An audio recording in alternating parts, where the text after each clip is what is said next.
হয়তো তোমার জীবনের গল্পে আমি খুব সামান্য একটা পার্শ্ব চরিত্র ছিলাম, কিন্তু জানো, আমার জীবনের গল্পের একমাত্র নায়িকা কেবল তুমিই ছিলে।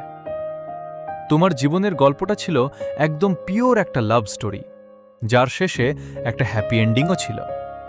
আর আমার গল্পটা সেই নায়িকাকে না পাওয়ার একটা বড্ড ট্র্যাজিক স্যাড স্টোরি, যেখানে আজও প্রতিটা রাতে আমি তোমাকে নিয়েই ভালোবাসার স্বপ্ন বুনি।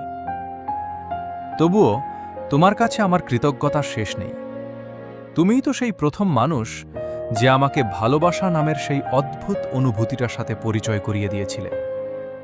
হয়তো তুমি আমার হওনি, কিন্তু তোমার দেওয়া কিছু সুন্দর স্মৃতি আজও আমার বেঁচে থাকার আলো। হয়তোবা তোমার স্মৃতির ডায়েরিতে আমার নামের কোনো একটা লাইনও নেই, কিন্তু আমার স্মৃতির প্রতিটা পৃষ্ঠার প্রতিটা লাইনে শুধু তোমারই নাম লেখা।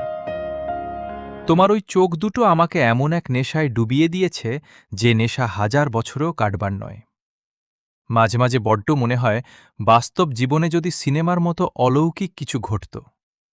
আমি এখান থেকে মনে মনে তোমাকে ডাকতাম, আর হাজার মাইল দূরে বসেও তুমি হুট করে তা বুঝে যেতে।